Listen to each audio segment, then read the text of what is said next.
tech executive. I had started my career in media in New York.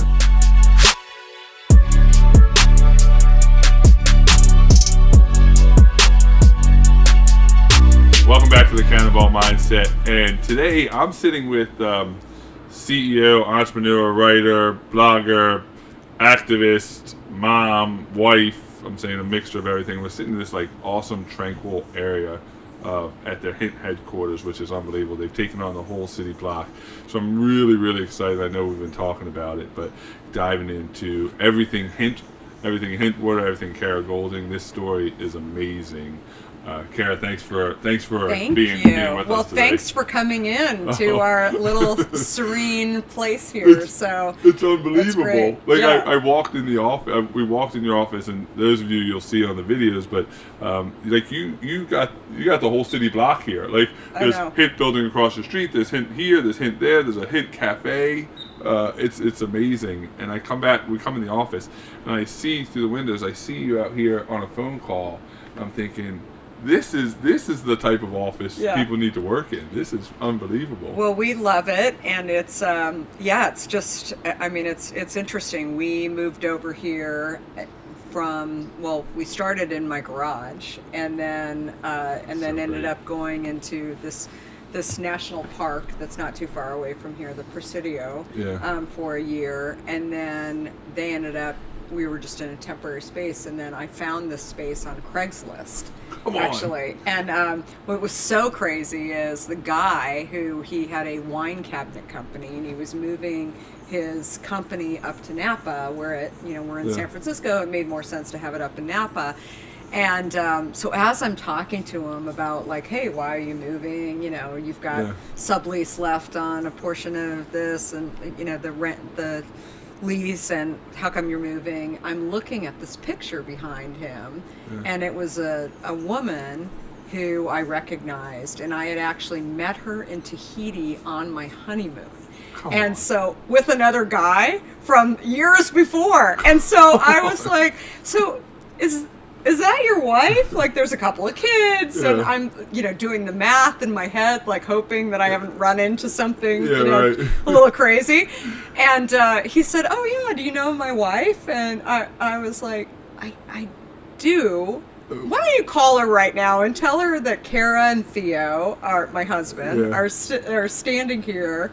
And he said, "Oh, do you know somebody named Kara and Theo?" And just started roaring with laughter. And she was like, "What are they doing there?" And she said, "Oh, give them the office space for sure." So we ended up taking over this office space. I mean, it just goes to show you. I mean, the world is like 1 degree separation and how you meet people, and unbelievable. Well, it's very fitting. Like, I had this vision in my mind of what and I had seen online the Hint store when you opened it. The Hint store is relatively new, so right? I'd seen the grand opening online, the pictures a couple somewhere. months ago. And I had this vision of and it's exactly what I thought it would be. Because your product, for those who don't know, Hint water is taking over. It's taking over the entire water. I've heard you describe it as I guess we'll talk about it, but where it fits. I think that's what the big thing was. Like, where does it fit in the shelves, right? And it doesn't. It's a standalone. Is that right? So I started the company, just to sort of take it back a little bit, but I started the company really to get myself off of diet sweeteners. And I had no business starting this company. I was a tech executive. I had started my career in media in New York. And so as I was, really looking at ways to make myself healthier, I had been drinking diet soda for years and had given up diet soda after sort of a few different iterations of trying to get healthy. And I'd woken up one day and realized like my energy levels were really low. I had terrible adult acne, which I had never had even as a teenager. And I had 55 extra pounds on me. And so I was working out. I was a competitive gymnast growing up. I had been working out, 30 to 45 minutes every day. I used to be a big runner, but the weight just wasn't coming off. The acne wasn't going away. And, like I said, the energy levels were just really, really bad. And so finally, after going to a bunch of different doctors, There was no diagnosis for me. I now like look at it as I was probably pre-type 2 diabetic. And I didn't know it, and I wasn't eating 13 cupcakes a day. I mean, that wasn't what the issue was. I was just not processing the sweet that I was putting into my body. And so I didn't really realize that until I threw the diet soda in the garbage and started drinking plain water, which to me seemed like a chore. I grew up in Arizona. I never like enjoyed water. I used to drink my, Diet Coke and think, okay, I'm like, this product is made up of water somewhere in there. Right. There's like water, so it's fine. It's And I'm getting the water. right? It's basically water. And so convincing myself of that. And as I was, doing this for so many years, I didn't realize that basically I had been fooled. You and I were talking a little bit before about, these words diet. Yeah. And for me, it was diet soda. And once I stopped drinking the diet soda and started drinking the plain water, I started losing weight, my skin started clearing up, and I got more energy back. And so never in a million years did I think that that's what would happen. I thought maybe I'll lose a few pounds here and there, maybe I won't be as hungry. And all of those things happened, but it was so dramatic for me that I really started thinking about the, really the bigger point, which was how I had been a smart person. I had been fooled into thinking that things were healthier, and, in sort of a parallel track, really looked at how many people are out there who are sick, who actually do have diseases like type 2 diabetes or hypertension, heart disease, whatever, but then also are, young, doing stupid stuff that they never really think will actually be a part of forcing them to be on, health care for the rest of their life, or not being able to work because they have problems from these diseases, etc. So really that was kind of the epiphany for me that, like, if I don't actually go and do this company, and I didn't even think of it as a company at the time, but I thought, I'm just going to go start this product, and I'm going to still interview for all the tech jobs out there that are around San Francisco and Silicon Valley. But I thought, there's nothing out here. I mean, to your original question, I had gone to the stores, my local, like Whole Foods, and looked for a product that just had fruit, real fruit, and water, and in a still version. There were carbonated versions, but they had a lot of sodium in them. But I wanted something without sweeteners in it. And the only thing that was even kind of close, which was actually not close at all, was vitamin water. And so that product had, when it first came out, it had more than, more sugar in it actually than a can of Coke. And so I was thinking, like, how many people, that was not my thing. I mean, diet soda was my thing, but I thought, how many people are drinking these products like that and thinking that they're actually doing better, and they're not. And they're not, right? So deceptive. So that was really the epiphany that I had, that, like, if I can just go and launch this product, then maybe I can actually help a few people. And that was it. Like, that's as far as I had gone. It's crazy. And now, we'll get to the evolution, because now you're sitting here 15 years later, and 13 years later, and private company, so, but by all estimations over $100 million company, and really like branding into getting into sunscreen, and really taking the world by storm. But to go back to that, some people, you're an executive with AOL at the time, the youngest vice president executive in AOL history, and people would think on the outside looking in, you're crazy. Like, and you're with AOL. You're young. You're executive. You live in San Francisco. Certainly, you can write your ticket now, right? And yet, you want to change something. You see a need for something, and you say, like, how do you make that? How do you make that Yeah. left-hand turn and be like, no, I'm going to do this? Well, there were a couple things. I had left AOL prior to starting Hand. So I had actually I had gone on maternity leave after my second child was born. And as I was on maternity leave, I ended up getting pregnant with my third child. I don't know how that happens, Yeah. but I did. So they're 13 months apart. Oh, wow. And, I always, think back on those days where, I was in my early time with my third child, and I remember turning the TV on, and what is now known as 9/11. And I used to live in New York and had a lot of friends who were affected by 9/11. I'm interviewing for jobs in Silicon Valley, trying to figure out exactly what I want to do, sort of debating, maybe I go and have my third child and then go back to work. Like, I wasn't in a rush. I wanted to find something, but I really started asking myself the question, what will my legacy be? And I remember, hearing about, friends in New York and thinking that, if there's not another day, what do I really want to be known for? And so while I had an amazing time at AOL and learned tons along the way, that event in particular had a lot of impact on me. And so when I started to think about, at that point, I had my third child, Keenan, and when Keenan was born, I was like thinking, I definitely want to go back and do stuff. People are like, when are you going to go back to work? And I'm like, we were redoing a house in San Francisco, and I thought, I'm just going to keep talking to people and interviewing with people. The biggest thing for me with AOL was that the corporate headquarters, while there was an office here in San Francisco, was in the DC area, so just outside of Dulles, Virginia.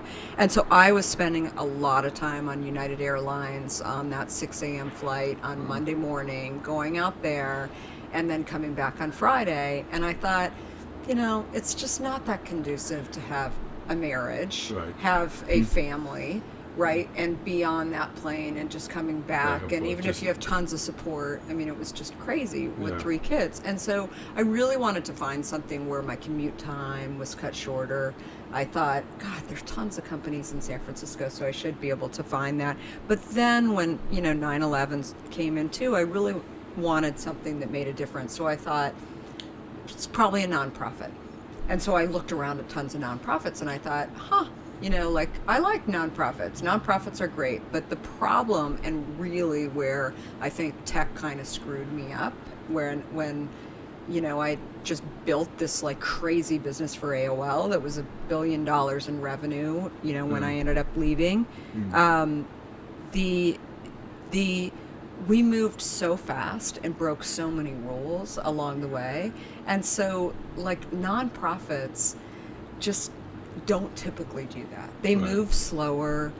Their goals are lower. It'd be great for them to be higher, but they're just not. Yeah. And so that's what I felt like. It was very difficult. Like I felt like I was just, squirming in my chairs, just trying to like go and get stuff done when the rest of the party is like not really in a hurry. Right? And so, and again, it wasn't that there was anything, wrong, but I also felt like I, as an individual, I didn't have one cause that I really cared about. Like, I cared about a lot of things, and I thought if I'm going to go and work for one, then maybe, like, that's, I don't know.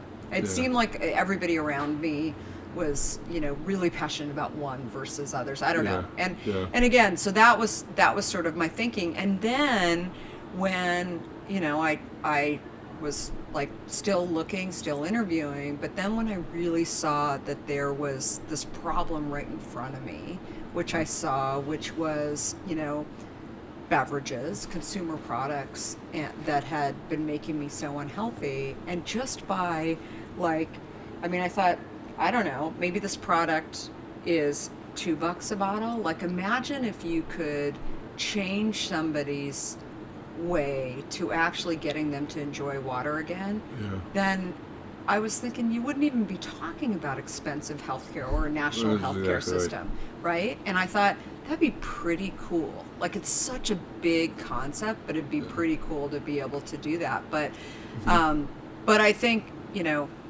it's probably sort of a different answer to a different question. But I think that having come from an industry and not having grown up in beverages and food actually helped me, Helps you. because I was actually able to come in and look at it from a totally different perspective. Yeah. And I think that that's maybe because tech is not as old of an industry. Yeah. I found that when I jumped into this industry and then, got it on the shelf initially, but then really started to, get to network. And I mean, that's what we did in tech. We all networked with each other. Yeah. Like, when I got to the beverage industry, like, nobody talked to each other. No, So I would, in silos. yeah, like, I'd go to these trade shows and I try to, talk to people, and I'd say, hey, I'm watching this beverage company. I don't know what I'm doing. Like, I came from tech, and, and they'd be like, oh, good luck. Nobody wanted to No talk to me. collaboration, Yeah, no no nothing. collaboration at all. And I'd be like, hey, do you think you can, like, launch, like, do you know any bottlers or co-packers? Do you know any shippers? Yeah. These are, like, things, no, not really. And I thought, oh, wow. That's Like somebody holding on to that babysitter. Yeah. Like, you don't share your babysitters. And it's like not that I couldn't go figure this stuff out, but I just thought it was really bizarre. I mean, here I had been at AOL when, I was friendly with the people at Microsoft and Yahoo and Excite, and and I thought, this is crazy. Is it just me? It never was just me that had this issue, right? Like, and now why is it? And and what I realized is that it was really the industry, where it was very insular, and also one where I felt like, there was certainly this issue where people wouldn't talk to me along the way. But then the other thing that I thought was just really weird was that everybody told me what I wanted to do was impossible. And I had never heard that in tech. Like, in tech, when we had something that was, like, really hard, like, how do we actually, help people take their e-commerce store online, which was essentially what we were doing at AOL. It was like, well, I don't know how to fix that. You know who we should call? We should call so-and-so and see if he can, like, there's no come in the impossible. room. Like, let's go fly up there and just go and, like, brainstorm with them. So it was always about, like, trying to meet people who could actually help you think differently. That's fantastic. Right? Yeah. And people were smart enough to, like, the guy at Microsoft wasn't going to tell you how to completely solve your problem, but he'd be open, because he's like, I don't know, maybe there's a collaboration here that we can, maybe there's not. He wasn't going to shut the door in your face. He wasn't going to shut the door, right? And so I think, like, that's, I mean, when we initially, launched Hint, I mean, that was, I wanted to launch a product that didn't have diet sweeteners in it, with using real fruit, but no preservatives. And so everybody who had grown up in the soda industry, the big food industry, was like, oh, well, that's impossible. You can't get a shelf life without using preservatives in it. And I'm like, why? And they're like, I don't know. It's just the way it is. And so, I'd call up co-packers and ask them, like, why is that? Like, why can't you? I mean, I'm sure there's, like, a reason that and no one could answer that question. And so I was like, okay, well, I'm going to ask more people, because somebody's got to know the answer to this question. And that was really, I mean, that's a practice that I use today too. Like, I ask people why, all the time. And if they don't actually, I mean, people run into this, like, circular, system where they just answer the way they've been continuing to answer for so long, and they're not really, they don't necessarily, like, oftentimes they don't even know where they heard that answer that they keep repeating. But it's really frightening, right? And so I finally ended up running across this guy who was a co-packer, a bottler, for a product down in Santa Cruz, which isn't too far from from San Francisco, and I said, hey, listen, can I come down and talk to you about, how do we, actually running an apple juice plant. So I had this idea that if we could actually, like, apple juice stays on the shelf, like really good apple juice without being refrigerated and gets that's a shelf stable product. And maybe there's some way to actually use that process that he's used, which is even though apple juice is like a beverage, it's different than water. Yeah, right. And so, so he said, sure, like I'm totally open to, meeting with you, but the only time we really have to meet with you is somewhere between 2 a.m. and like 6 a.m. because I'm like running the lines. He's like a, salt of the earth guy, like running like an apple juice plant that like presses juices, like super good guy. But, so I went down there. My husband came down with me, and we're like sitting there at like the wee hours of the morning before you're even up, like talking to him about like, why is it? Like, how do you actually get it to be what it is? And it ended up that he used heat. So he used a pasteurization process where he used heat, and it wasn't a straight shot of heat. It was a variable shot of heat. And so we actually learned from him how to do that, and then took it to a co-packer who could do our product, which was water, and then the rest is history. But we were really the first water company that was using real fruit in their product, that was able to do a shelf stable product without preservatives in it. And that was really going back to my history of tech, where like just keep asking why, keep asking why. And if people can't, and one other thing I'll say about this that I say to entrepreneurs all the time, if I would have had the experience from food or beverage, then the people that I was, not only would I probably not ask the question, but also the people that I asked the question to would say, where were you, what did you do before this? They're sizing you up. Oh yeah, right. And I said, I was in tech. Like, I built a huge business. Yeah. So like I'm somewhat credible, but I have no idea what I'm doing. I just like want to do this because they heard my story and whatever. And they were like, oh, okay, well, let me tell you what I know. Yeah. Like, if I had been an executive at, Coke or Pepsi, would they actually, or would they be worried that they would have shut that door a lot faster, right? Yeah, right. No, their brain would have said, "Oh, she knows what she's talking about. She's been in some big role, or whatever." Ulterior motive. Yeah, I was in LA last week, and I was in a session with this guy Jim Quick. If you haven't heard, Jim Quick has a great podcast called Quick Brain. Guy is unbelievable, and one of the things he said was that people from outside industries, they always ask the right questions. They ask the best questions. So if you want to learn about something, don't surround yourself with people that are just in the industry. Go out, get some people from outside the industry. 100%. It's because their ignorance of the subject makes them ask the right questions. They're asking the questions from a totally different perspective. That's clearly what happened here, right? Totally. You didn't know what you didn't know, so I'm going to keep asking questions.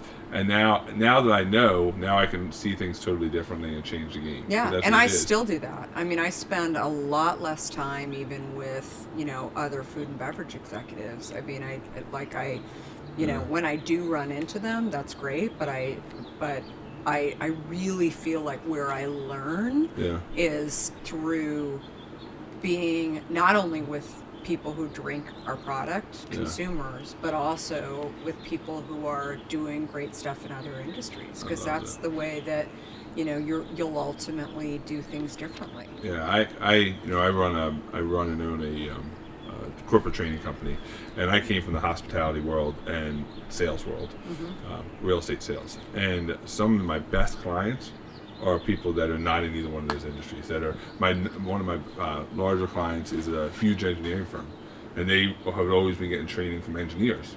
And I came in and I asked different questions, and it's unbelievable. They're like, "Oh, we didn't think about that." Yeah. Well, it's just because I didn't. Because you have a different lens. I have a different lens to view it. Which I think is phenomenal. Huge, and it really is a competitive difference when, and you and I talked a little bit about this. I mean, I do a ton of public speaking, and it's interesting. I think like my core, audience is people who are really trying to do things differently in their company. And I'm not going in and speaking to other beverage companies or sometimes food companies, but I'm going in and I mean, half the time I'll get the phone call saying like, we want you to come in. And I'm like, what's the goal? What's the purpose? And, what do you want to change? And really, it really is, they want to disrupt and they want to change. And so when I speak, then what they're hearing is like, or the response back is really, the audience is seeing just by like listening to my story. They're not beverage executives, right? But they're seeing how if you actually like believe in something, then you can go and make that shift. So I love that. Yes. The one of the things to go back to that point, or to go back a little bit. So I asked a lot of people this because I have a lot of successful people, entrepreneurs that kind of took risks. And here you are, you're a mom, right? Mm-hmm. Yeah. You're a mom, you're a wife, you're a CEO. We said all that in the beginning. Most people have this tyranny of the or. I can be this or I can be that. Yeah. I can be a phenomenal mom, or I can have a job. I can, they don't realize they can have it all. But looking at you, looking at what you built here, reading your blogs, listening to your podcast, you obviously don't subscribe to that mindset of either life or. is made up as either or. Do you? No. I also don't think, I've been quoted as saying like, I don't think I'm balanced. Like I think like this whole, balance really just depends on what day it is, right? Yeah, right. It could, if you've got a sick kid at home, right? Like then it throws your whole day off. If you can't get into your office for some reason because your lock isn't working or whatever, like that's going to throw something off. So I think, that's part of it. I think like this whole idea of like, well, I've got to be balanced. It's like, it's sort of you put up your own roadblocks or walls in front of yourself when you start your day kind of thinking like it's got to, be that way. But then, I also believe that by being a working parent too, and doing something that I love, that it's really helping, my kids to try and figure out what they love. I mean, my son a few years ago woke up and said to me, and I think he was listening to Sheryl Sandberg talk about her book Lean In, and he said, Mom, I just figured out that women aren't CEOs, that women don't run companies, but you've been running this company like since I was born. And so that to me is like, like, why is that? Like, why is it that women don't run companies? And so here, as I mentioned earlier, he's a big tennis player. He has lots of, girlfriends that he plays tennis with. And he really looks at people for who they are and how he gels with people and their energy and he has two sisters that are, really phenomenal, big, smart kids that I think will do lots of great things. So I guess the net of it is I feel like I'm a role model for my kids without just being the parent, right? That they're actually seeing that, life isn't always easy, but if you're doing something that you're really passionate about. And then, we talked a little bit about the lobbyist efforts that we're doing in Washington. I mean, they hear those stories. Like they actually, want to know what's going on. I mean, my son, I couldn't believe it actually. My son doesn't always do this, but he woke up with me at 5 o'clock this morning, and my husband was traveling, and he said, "Are you going running?" And I said, "Yeah, I'm taking the dogs, and I'm going to go running." And he was like, "Can I go with you?" And I was like, he's 16, right? So I was like, "Sure." And so I was like, "Get ready." And so he gets ready really quick, and we go out the door, and he knew I was traveling last week, and he was like, "Tell me your best story. Like, tell me here we are, just like, and so I think, he's very interested in understanding how hard this is to build a business and how it is to go up against, large public companies, and sometimes, I mean, we'll end up having these conversations that, again, I don't even expect to have, but I feel like it's also it's just another opportunity to be able to talk to your family about, about making a difference, and that things are hard, and that things are, we do things differently in order to survive, and how those things are going. So I love that. I think one of the things that tells you if I didn't know a lot about you already from reading all your stuff, one of the stories I heard that tells me a lot about who you are as a person was when the day you got your first sale, right? So you get your first sale in the morning, or you get your first sale, you drop off your first shipment, and at night and in the afternoon, you deliver one of your children. Right? I'm saying, tell us that story, because I think, again, it is that is the epitome of, hey, listen, crazy story. Yeah, it's unbelievable, right? I'm saying, here you are building a company, and you're gonna give birth and start a company the same day. Yeah. So basically, I had decided to start this company, and I found out that I was pregnant with our fourth child. And after making this decision that I'm gonna go and start this company, and I hadn't actually told my husband that I was pregnant yet. So when I decided to tell him that I had figured out what I was ultimately going to do, he wasn't a huge fan of the idea. He, knew that I had, he felt like I was, pretty marketable. I'd been interviewing with some cool companies, and I just didn't know exactly what I wanted to do yet. But he, when I said, okay, I've lost all this weight, and I'm, feeling a lot healthier, I enjoy water again, and, gotten rid of my addiction to sweet, and I've been talking to this guy at Whole Foods about all these different products have a lot more sugar and sweeteners in them than consumers like me thought, and so I think I'm going to start a beverage company. And he was like, what are you talking about? Like one of those conversations that you have with your spouse. He's an intellectual lawyer, right? Yeah, he's an intellectual property attorney. He had been at Netscape and had left Netscape and actually had done a medical startup. He had grown up, his dad's a doctor in New York. He had grown up, around medicine. And so I'm telling him I'm going to start this beverage company. And he's kind of laughing, and I'm like, and he's like, so what's the name of the beverage company? It seems like you've thought this through. And we had been talking about these different jobs that I had been interviewing for and some of the nonprofits that I had been spending time on. And I said, so the company's called Wawa. And he was like, he's a New Yorker. And he said, okay, so I know you grew up on the West Coast, but there's this tiny little chain in Pennsylvania that will crush you like a bug if you actually take off. And I think he saw that my purpose and my interest in this was real, and so he was trying not to laugh too much about it. But he said, okay, so just keep talking about what you want to do. Tell me more about it. And I said, so we're putting just a hint of real fruit flavor into the drink. We're giving people hints. And I said, hint? And he said, no, it's 4 letters. You're never going to get the trademark on that. And so he really wasn't my favorite person on this day, at all. And again, I was trying to figure out the right moment to sort of tell him that I thought I was pregnant.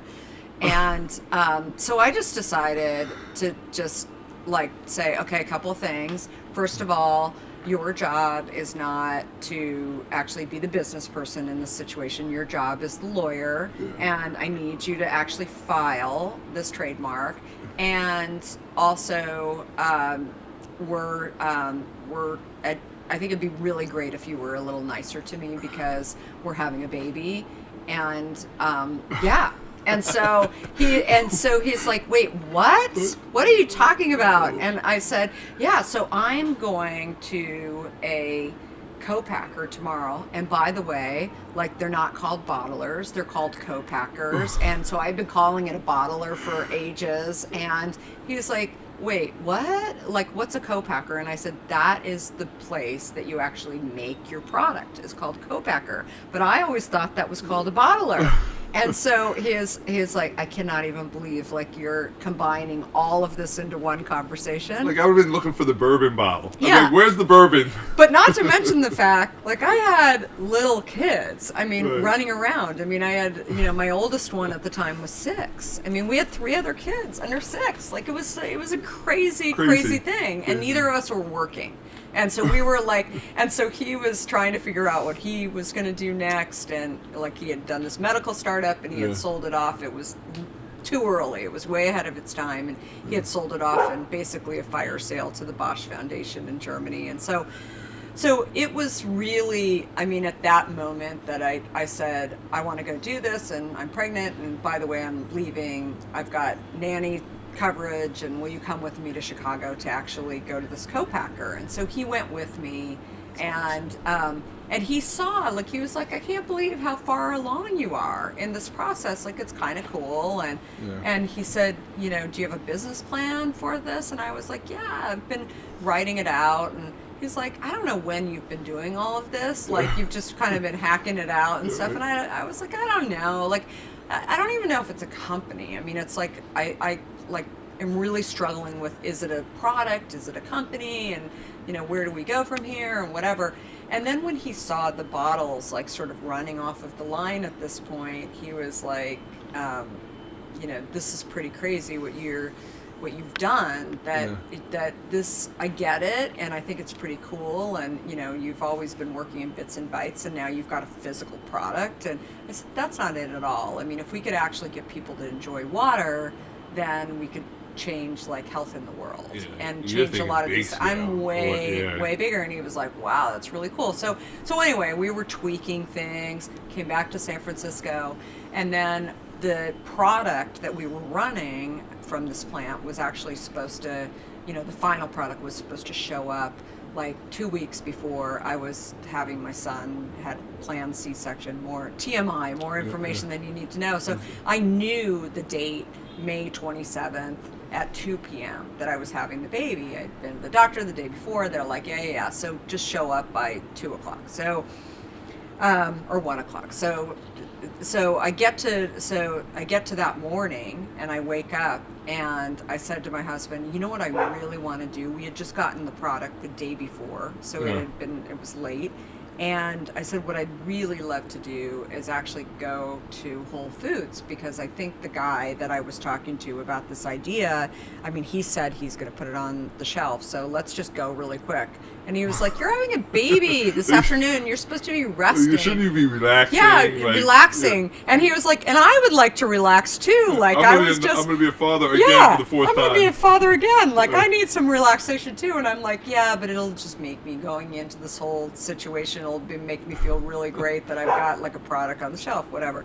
And so, so he's like, okay, rolling his eyes. And so we go, so we go to our local Whole Foods, and so I walk in, and you know, I remember getting out of the car, and he said, are you going to let me carry a case? And I'm like, sure, you can carry the case, that's fine. So we go in, bring it in, and talk to the guy at Whole Foods, and the first thing he says to me is, I said, do you remember me? And he was like, wow, you're like really pregnant, aren't you? And I said, yeah. And he said, like, how pregnant are you? And this poor guy is like in his early 20s. He has no idea like what to ask me. Are you even allowed to ask that question? Like, you're not supposed to say that. Like, are you allowed to even be in a store right now? Like, I mean, it was really funny. And I said, so I'm delivering a baby today at 2 o'clock, and you and I had this conversation about water and how flavored waters all had some other junk in it, and most weren't. You know, all of the drinks did not have like real fruit in it, and basically like now I've developed it and we've got this great product, and I'd love to see you put it on the shelf. And he's like, well, I know I told you, like, I'd love to try that, but basically backing out I didn't think you were serious. Yeah, I didn't think you were serious. So we left him 10 cases, and we said, you know, it'd be really great if I said it'd be really great, like I'm delivering my baby this afternoon, like nothing would make me feel better if like I heard like you got it on the shelf, right, and so do it for the baby. And so my husband is just like, oh my God, like am I even part of this conversation? This is horrible. This is so embarrassing. embarrassing. Oh my God, And it's so so we funny. laughed, and he was like, look, he's either going to do it or he's not going to do it. Right. And I was like, yeah, whatever.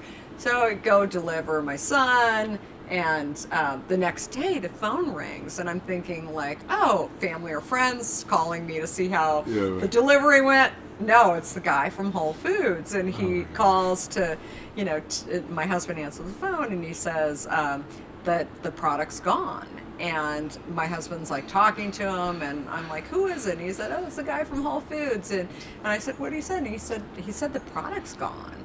And I'm like, give me the phone. Uh-oh. And so I take the phone, and I'm like, who took it? Like, I really didn't believe Like, that. where'd it go? Who stole it? Who took the product? Like, it was just like, it was crazy that it was like gone. I mean, I never in a million years thought people were actually going to buy it.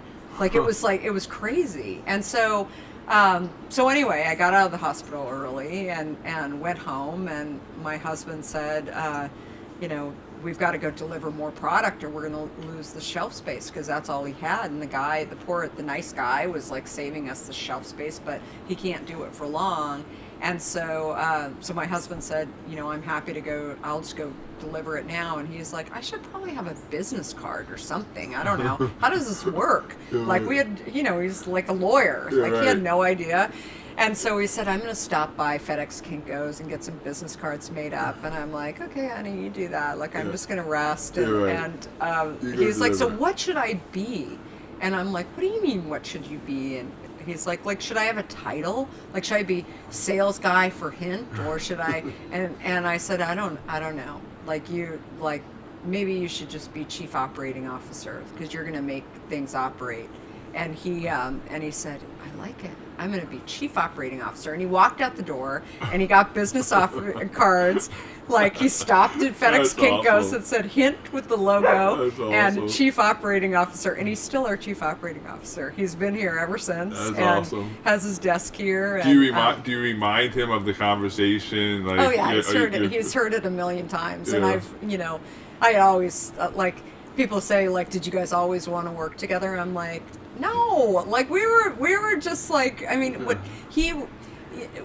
he's great when he talks about this too. Like, people will say, like, did you always know that you wanted to work together? And he's like, look, what I saw was that, having your spouse like really passionate about what she wants to do, I mean, is like, it hits you in the heart, right? Like, you think like, she wants to get up and do this, and she wants to do it because it like not only helps her but helps other people. Yeah. And so he really saw like my vision and how to help execute on it. And so I always said, like, 6 months down the road, I'm like, are you sure you want to be doing this? Like, you're a tech lawyer. Like, I mean, I'd love to have you here, but don't feel guilty if like this isn't what you want to be doing. And he was like, no, I love being here. I mean, I love working with my best friend, but I also like love your mission and your dedication and your excitement and the fact that nobody was really doing this. And I mean, this is a whole separate issue, but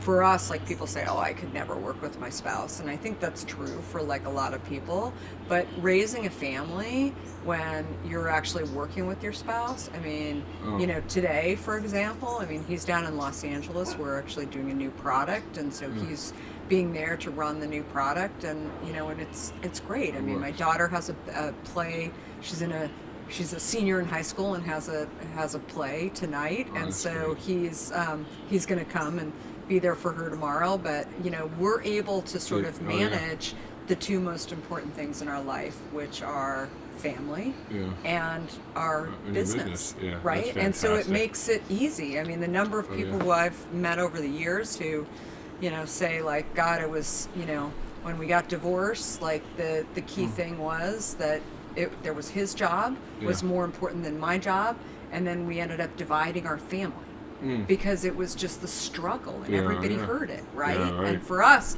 it's all the same. Yeah, it's easy. It's two things, right? And that's it. So my wife and I both own our own company. So she owns her own practice, I own my own company. And one of the things we talk about a lot is it's a lot of work, but we both have flexibility to manage our schedules, to do things that allow us to be the best at what really matters to us more than Yeah. anything. That's our kids, and our family, and then our business is secondary. And Yeah. it really is. That's a great. Well, I think that the flexibility to be able to do that and be able to talk about that, I think is, but again, also doing something where you're in the practice of helping people, Yeah, right? yeah. I mean, if you can actually do that Yeah. in some way, and that doesn't have to be a water company, it doesn't have to be a coaching company, right? Like you can do that in lots of other ways. Oh, yeah. If you feel like at the end of the day you're helping people, like that is such a powerful motivator. Oh, Right? yeah, Like such an intrinsic motivator, right? such a drive. Yeah, I love that, and I love the fact that from that day, to today, Hint has become more. It really is. Again, the more I learn about it, when I first learned about it, literally at a crazy story. So I'm at a friend's house. He's the owner of a large home building company in Wisconsin. And I'm at his house for the weekend, and we've become friends, and he's a client, and I'm talking to his wife, and his wife gives me this bottle of water, and I'm like, oh, that's good, and I drank it, and Jane's like, oh, you love it, and she has it all over her house, and I don't really think too much about it again until I go to an airport. I go to the airport, and I don't drink soda, and I see it in an airport. Yeah. I'm like, oh, there's that, and I drank a bottle waiting for the plane. And then I almost missed my flight because I ran back. I had a 4-hour flight. Ran back to get 2 more bottles, Yeah. so I could drink it on the plane. Oh, And I that's so instantly great. became addicted. And so I started drinking it, and I ordered some. And again, I got a card. In the package box, and it was from you. It was like Yeah. it tells the story. I'm like, oh, I got to find out more about this, and start Googling the shit out of everything, like Kara Goldin, and I start reading more and more. And I'm like, oh, I got to get her on the podcast. That's so great. But what I'm getting at is, the more I read, the more I realize it's not really just a beverage company, Right. because you are trying to take on, you're lobbying for better school lunches. You're now into sunscreens. Like you don't have a mission statement on your wall. You are like truly on a mission. Yeah. There's a big difference there, right? Yeah. Well, and what I didn't realize when I first started this, but it really was, fact from the get-go, it really was to solve a problem for myself initially. And then I thought, I could help a lot of other people enjoy water and get healthier, etc. But as we continued to grow the brand, I would hear from consumers things like, what kind of shampoo do you use? What kind of lotions do you use? They would ask me as a beverage executive to give them like ideas about like other consumer products that were out there, because there was this trust that was building with the Hint brand name. And so the sunscreen was the second category that we launched, and basically that came out of, I had developed skin cancer a couple of years ago on my nose, and it's not, I grew up in Arizona, I'm a redhead, and so, did a lot of damage way long ago to my skin, and I had always thought, when women wear foundation on their face, most foundations today have SPF in it, so I thought, oh, it's fine, I've got like some SPF in it, but the reality was that I was, not wearing enough SPF on my face, UV block, in order to actually make any type of difference. And so I got the skin cancer removed off of my nose, and then I don't have a lot of fat on my nose, so it was right there on the bridge. And then it came back again, and then I got that removed again. And then after my dermatologist totally scared me and said, you're headed to the plastic surgeon next, because this is not going to be a good situation. Not the thing that a mother of 4 kids and a CEO wants to hear, and very, very, very upsetting. I finally just decided, okay, I'm going to be religious about wearing sunscreens, and I went to my local CVS and went down the aisle and realized that I was so confused by the choices that were in front of me around sunscreen, very similar to what I had been through with beverages. And I thought, they're unscented, they're scented with, the tropical scent. I didn't even know what that was exactly. There was, SPF 50 versus 15. I had no idea. There were mineral based versus non-mineral. So I started to really dig in and do a bunch of research. And again, not really thinking it was a product, but I thought, what is the best one for me? And I felt like a lot of the unscented products actually had scent, like that I didn't like. They weren't very appealing. Like they sort of smelled kind of funky-ish. And then like I just started Googling around to really understand, should I wear a mineral-based product versus a chemical-based product? My initial reaction was chemical-based products are bad. And then I thought, wait, water's a chemical. Like, am I doing this again? Is my brain sort of going in that direction again where, you know, I'm believing that something is like worse for me or better for me based on something that along the way I've just decided is like True. And so you know, mineral-based products, I started reading more and more about, you know, nano-based particles and exactly what we're doing by putting these things on our body. Today there's lots of, you know, makeup products that are mineral-based products. There's some studies that are showing that we're actually putting too many minerals on our body, and the first thing that's happening is our organs are actually absorbing these things. So we have higher rates of pancreatic cancer, liver cancer, organs that are really prone to kind of absorption. And so I thought, I don't know, like, I don't know that I want that, but then also I felt like a lot of the mineral-based products were just too thick and creamy, and like they go on too white, and if you you know, have skin that's darker, which mine isn't, it actually looks almost purple on some people. So so this, like, I went through this whole consumer process, and I thought, at the end of the day, none of them are great. And then finally went back to my dermatologist and I said, okay, like, what do you have that also doesn't have this chemical oxybenzone in it that I had read about? And she was like, what's wrong with the oxybenzone? I mean, this is my dermatologist. She's super smart, really great. And I said, you know, I've been reading about oxybenzone, and in 1976, oxybenzone was approved by the FDA, even though the Center for Disease Control said there were some studies that were being done that showed that oxybenzone may actually enhance precancer cell growth under the skin. And I thought, that's me, right? Like, why? Maybe that's what's happened to me. And I've been sitting here putting on oxybenzone sunscreen, which, by the way, is over 90% of sunscreens. And so I thought, can I actually have a product? Can I actually get a sunscreen without oxybenzone in it? That is, I'm okay with a chemical-based product as long as it's the right chemicals, and one that doesn't have titanium dioxide and some of the other minerals that are out there that are like, it's like not really clear exactly that they're better for you or not.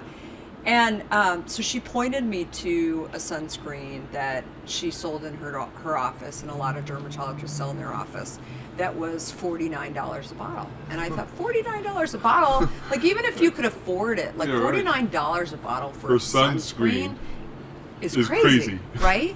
And so I was like, oh, I wonder if I can just like go home and order a bunch of ingredients. And so I did that, and then basically had the fruit laying around for our drinks, and I thought, I wonder if I can just take a few drops of that and put it in the sunscreen and develop grapefruit sunscreen and pear sunscreen and real pineapple sunscreen.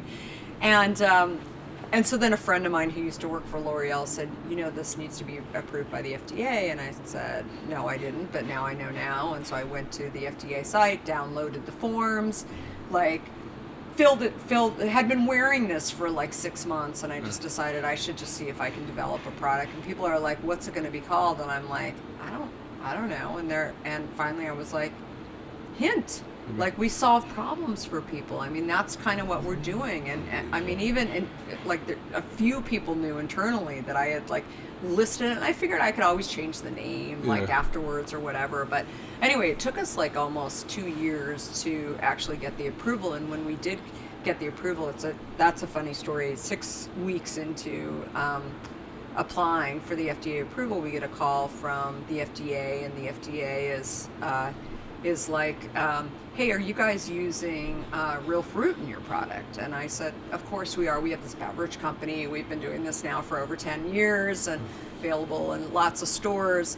And they said, oh, well, that's kind of the wrong answer, because we're not really used to looking at sunscreens that actually use real stuff, because like the sunscreen industry, I mean, here I had like only focused on like the ingredients like oxybenzone and parabens, right? And figuring out, I wanted a UV block that was like, chemical I was fine with, but I didn't want the titanium dioxide. But I had never really focused on the fruit thing, and I'm like, this is so crazy. So the people that are going and buying the sunscreen, like at local CVS, are also the same people that are going to Whole Foods and trying to do better by figuring out what they should put into their body. Yeah. And like, they're the same consumers, right? They just haven't gotten there yet. So the sunscreen industry and beauty industry, I recognized then that it was like a couple of years behind. And I thought, Hint can actually bridge this. Like, Hint can actually tell people and help people figure out that it's not just about what they put in their body. It's not just about moving. It's also about what you're putting on your skin. Oh, yeah, right. And it's all like, it's a full circle. I mean, you gotta protect yourself all around. Yeah, in order to be healthy. And I thought, like, if we actually, do our job, then we actually help consumers by creating great products that are looking at industries and telling people to do better. And I used to say that we help consumers, but now, I mean, we've had a number of different companies approach us, and as I tell the team, I don't think they're actually here to like buy us, although some of them have talked to us about that too. But it's really like realizing that the challenge with large public companies is that when they go and launch a product, nice horn in the background. When they go and launch a product, they develop lots of other products around there, and then years later they recognize that like maybe something's not so great, but the FDA hasn't prevented it from actually being out there. So we'll just continue doing what we're doing until we get caught. Until we get caught, and until enough consumers say like it's bad, or it's not like a pharmaceutical company where if somebody dies, right? Yeah. Like what we're talking about is sort of long-term illness, not clear if it was like one thing or multiple things or whatever. And there's nobody policing that. No. Right. And so I felt like, so I feel like if we can also help companies to do better, then Hint still like has a place, right? Yeah. If a large beauty company wants to come out with products sunscreens that don't have oxybenzone or parabens in it, like that's great. Like that's just better. Like I've done my job just by leading an industry. Oh, yeah. And again, going back to sort of what my legacy ultimately is and what my purpose is, we're obviously doing something right along the way, and being like and you're building a loyal following. Yeah. Right? I'm saying people are seeing that you're moving the needle and you're changing the game, right? So you're disrupting everything. And if it causes the larger industries that can move the needle a lot faster, like they have this money, they move the needle a lot faster because you pioneered it. Yeah. Then that truly lives up to your mission. It's not, which is totally, it's unbelievable. It really is amazing. So let me ask this question. I want to be respectful of your time, so I want to wrap it up. But there's so much more I want to ask you. So I'm go for it. So one of the things is when you, I would assume that when people have a certain amount, I don't even assume this, I know this to be true. When people have a certain amount of success. Mm-hmm. And they're listening to the Kara Goldin story right now, and they're thinking, wow, she's amazing, she's got this great product, but it doesn't seem like there's really any struggle. Like it sounds like there's a yellow brick road to, she delivered a baby and launched her product in the same day, and she did all these things, but what was the struggle? I know there's a Starbucks story in there. I know, what is the struggle that you faced? Because I know there had to be countless amount of them. There's numerous struggles along the way. I mean, first of all, like, we talked a little bit about this, but, actually creating a product that nobody had done before, and creating a category that nobody had done before. I mean, when we tried to get shelf space in stores, I mean, the buyers, there were a handful of buyers, not every buyer, but a handful of buyers who would say, gosh, I really like your product and I get it, and it doesn't have diet sweeteners in it.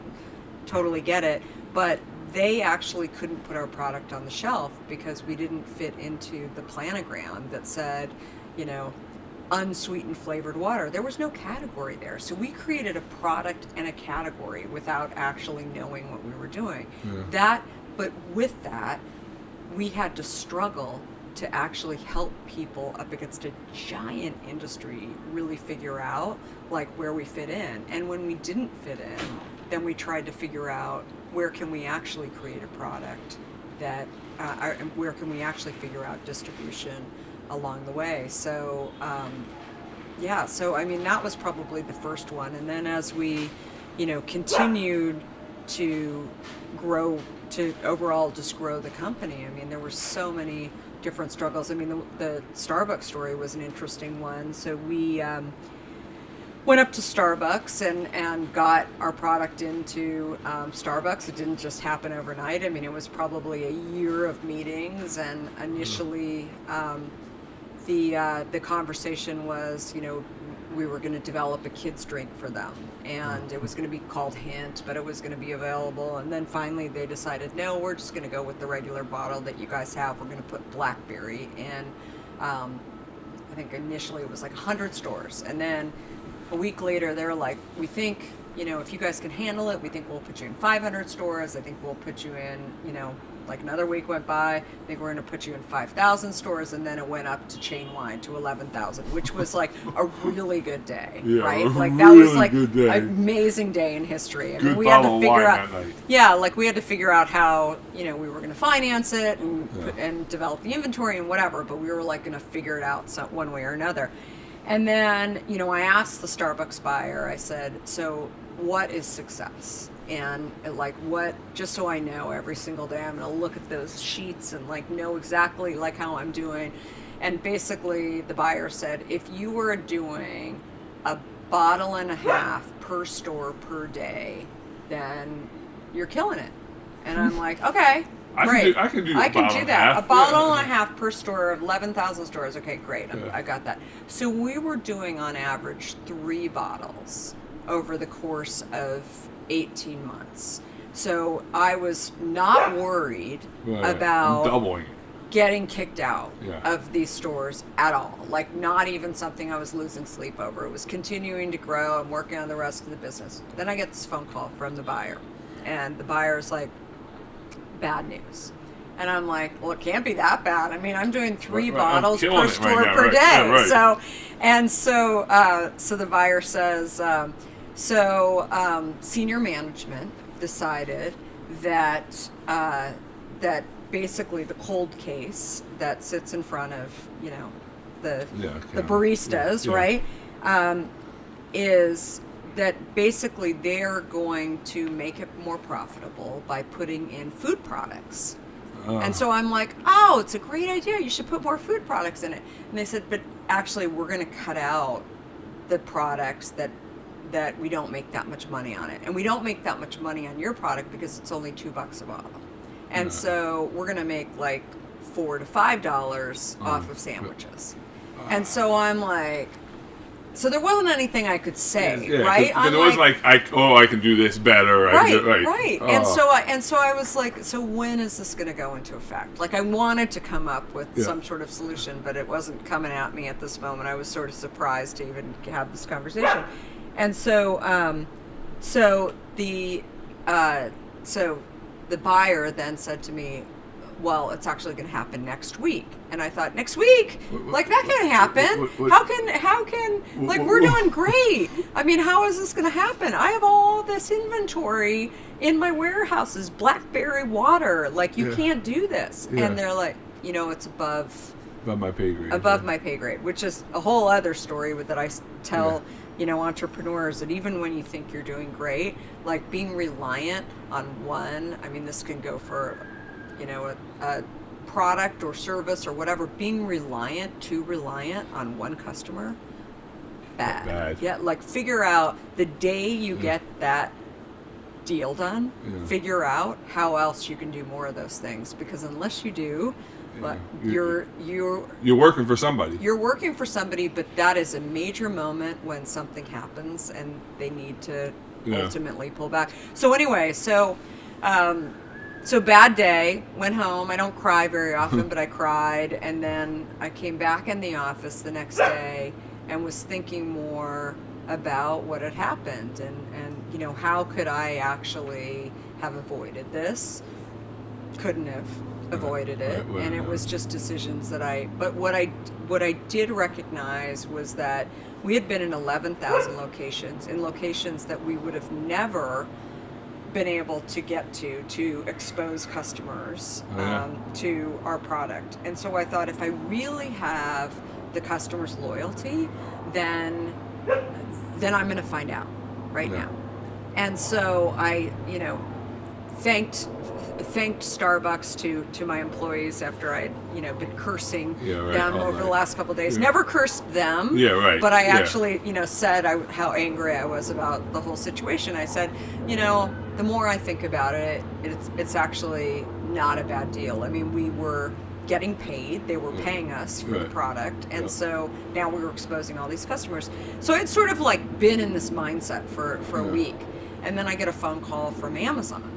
And Amazon was launching this grocery business. And the guy that I was talking to on the phone said, I used to get your product. I just noticed they were out of stock on your product at Starbucks. And I love your product so much. I buy it there all the time. And, we'd really love to put it into to the Amazon grocery business that we're launching. And I finally said, well, unfortunately, it's not that it's out of stock, that they're actually discontinuing it. And I thought, that's going to sound really bad, because here's this buyer. He's trying to make a decision about our product. And I'm saying, oh, yeah, my product was discontinued. And I said it had nothing to do except that he was putting in higher margin products into this. We were doing really well, whatever. And so he said, well, we'll give it a try. And I said, I have lots of blackberry hint in the warehouse. And so whatever. So he buys it. And then very quickly, we became one of the top products in the Amazon grocery business. And so, I always tell entrepreneurs too that, that's a great example of a story where, if you can actually, you can sit there and beat yourself up about, what you should have, could have done. But I think that when bad things happen, you have to be open to, what else could actually, be coming your way to make your business. The Amazon buyer would have never probably had our product at that point in history if it wasn't for Starbucks. And so, being up in Seattle, sort of he knew the Starbucks people and so was able to verify my story, and everybody kind of felt bad, and somebody in senior management basically at Starbucks had said that this was the decision. But basically, I think that's the way that I view life a lot. If something bad happens, the most that you can be hopeful for is that something is actually coming, and that it comes sooner rather than later.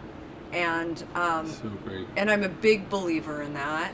Most people though close their mindset off to, oh, this is horrible, and so they miss the opportunities that are going to come. If you would have wallowed for the next month, 2 months, 3 months, 6 months, maybe you don't see that Amazon, you won't right? See that. You don't see it. Well, it. Definitely. And I think, back then, this was 5 years ago. No one was selling food or beverages online. You have to remember, that has just become, Amazon grocery is an explosion. And so basically, we launched there first, and then, a year later, we decided that Amazon is only going to, just like any grocery store, is only going to stock a few of our products. And a lot of our consumers wanted more. And so we decided to launch our own direct-to-consumer initiative at drinkhint.com, where everything we do is available on that space. We still sell on Amazon because we know that, we view Amazon as another supermarket where they're going to have a selection of what we do, but it's not everything we do. And so everything we do is on drinkhint.com. I'm a subscriber. And you mentioned at the beginning of the podcast the store. So that's, this is our first store. We'll be launching some other stores. We're going to festivals throughout the U.S. as well, where we're helping people to realize that, you know, if you're enjoying lots of great music, whatever music you like, you should also be drinking water and taking some Instagram photos with it too, and lots of other stuff. So we post nonstop with like the flavor that I'm drinking of the hour. Like, all right, here's this hint water. My clients I do all video conference calls, and one of the questions comes up is, what hint flavor are you drinking? Because I'm looking at 100 people on a screen, on a conference screen, and they're always like, all right, what's the flavor today? I'm like, well, today I'm tasting a very fine strawberry kiwi. Oh, that's so funny. Well, we'll have to get you to take some more of it with you. It's unbelievable. So, last two questions. So, what is right now, I think we're in such an amazing time in history. I know there's a lot of divisiveness, but one of the things I find just unbelievably amazing is the women in leadership. How it really seems to me, again, I've only been alive 45 years, but more than ever evolving to equal rights, equal pay, and all these things I would have been oblivious to if I didn't have daughters. I have an amazing, strong, powerful woman that I married who is phenomenal in every sense of the word. I have an amazing mother, so I've been around these strong, powerful women, but I wouldn't have known if I would have been unconscious to it, right? But I see it now. I see it everywhere. What does it mean to you to be on the forefront of that? When I had Claude Silver on a couple weeks ago, who's become a really good friend of mine, and she's the chief heart officer of VaynerMedia, and you can see she's taking the world by storm. And every time I turn around, there's another powerful woman that's really making that mark. What does it mean to you to be part of that? To really be part of that movement? Yeah, I mean, I think it's. Look, I grew up in a family where, while my mom was definitely a huge force in my life. I mean, my dad, never treated me any differently than my brothers. I was the last of 5 kids. I mean, my dad was, had one rule in our house, which was everyone has to play a sport. He didn't care what it was, and it was, and we all did different sports. And so my sister was a swimmer, I was a gymnast, my brothers pretty much did every sport, and it was like, that was the mindset around, but it was never like, when I decided I wanted to play, softball. I mean, my dad didn't say, well, that's like less than baseball, right? In some way, my dad was like, oh, okay, great. Like, where are you going to play? I mean, and so he would also sort of force us to like lead the conversation and go off and do things. And,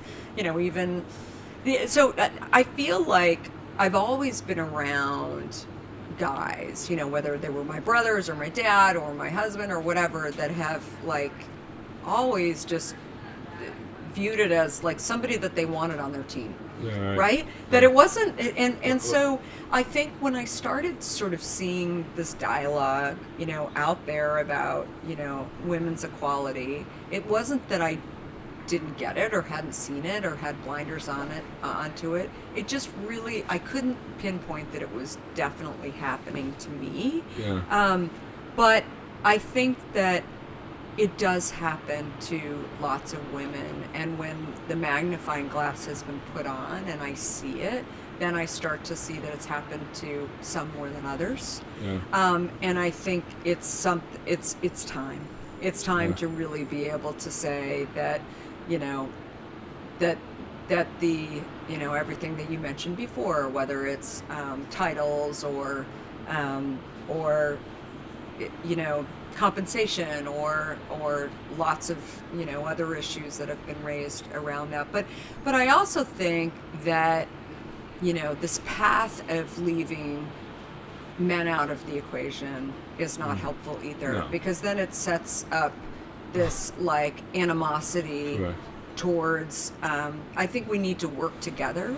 And I think that, the strongest people that I've heard really talk about this are not just women, but also, men who are speaking about this. When they actually think about people that had influence on them, it typically is somebody of the opposite sex. And so, I mean, I remember hearing Jamie Dimon was actually talking at the New York Times conference a couple of weeks ago, and I had never heard him tell the story that he was talking about his mom, and his dad had made some comment to his mom. They were all like sitting on the porch having a conversation, and his dad said something like, his dad's supposedly was a really nice guy, but it said like, oh, that's kind of silly.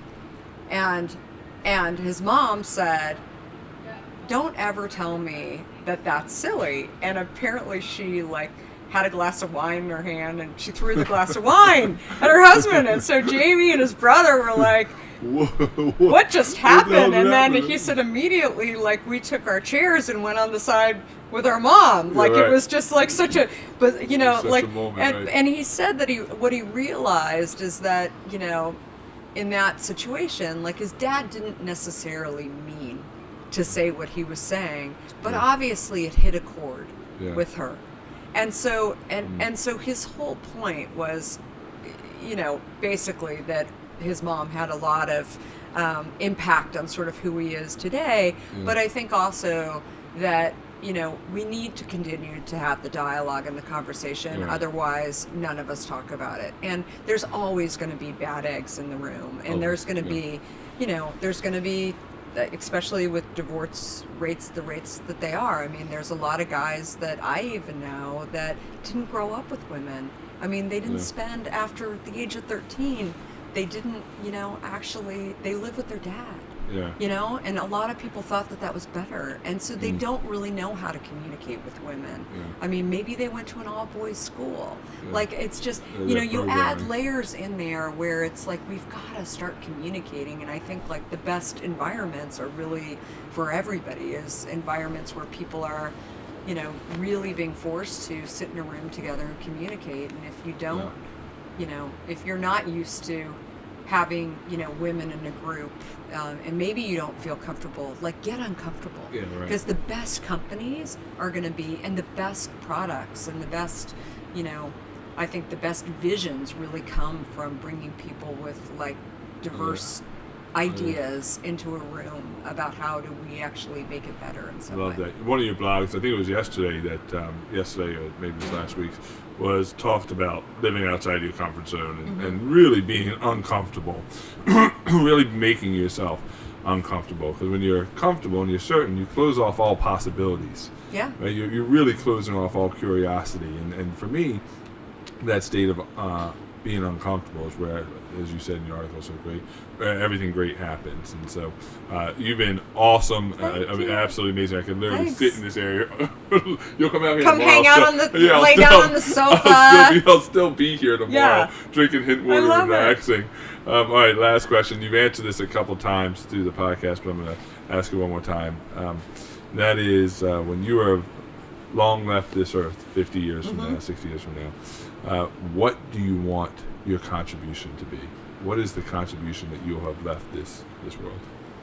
So I think for consumers, but also for my family, I think it's somebody who, I want to be known as somebody who tried, and somebody who is, you know, really trying to make a difference in a world that is filled with confusion. So what depresses me more and more is when consumers actually think and are willing to, you know, take their wallet out and spend money towards something that they think is actually going to help them be better, and it doesn't. And when the intention on the side of the company manufacturing something is to sell, you know, not what consumers think, and they know that, then I think that, you know, that's a bad thing. So I would just say that, you know, really doing something that is making a difference, and I think, you know, people who know me know that, you know, I'm pretty passionate about this, and I look at it from all different angles. It's not just about producing, you know, a product, but also trying to do things in Washington to lobby for, you know, better school lunches, to try and change laws around pushing public companies to disclose results around, you know, pharmaceutical studies when today the rules are that they don't have to. Creating products that will actually better a category. And, overall just being, showing people that you can actually do something that you love, make money, and just do good. I love that. So, all right, where do people find you? Because I know you're everywhere. Where do people find you, follow you? Where do they connect? So I would say Twitter is probably the place that I am the most, at Kara Goldin. It's KaraGoldin. And then on Facebook, and I have a podcast, Unstoppable with Kara Goldin. Unstoppable. And then you're on Instagram, right? On Instagram, and if you haven't tried Hint, we're at drinkhint.com. You can buy it, but it's nationwide at all stores, at CVS, Target, as well as, like you said, you can buy it. And if you decide you really like it, then just put it on auto ship. Get on the subscription. I'm telling you. What's great is we get the subscription, and I don't know, maybe a couple months ago, we opened the box and there was a thing of the sunscreen. The sunscreen. My kids were like, "What's this?" I'm like, "Oh, it's sunscreen." It was grapefruit flavor, grapefruit scented, and they love it. It was awesome. It's like, oh, okay. And like, I live on the East Coast where the sun's not out every day, and they're still lathering up in it there, which is awesome. That's awesome. Great to hear. Well, thank you very much. Thank you. Again, we will put this out to everybody. I love it. Well, thank you for the opportunity. I appreciate it. We're gonna stay in touch because you're pretty awesome. Oh, thanks. Awesome. Thanks Thank so you. much. Yeah.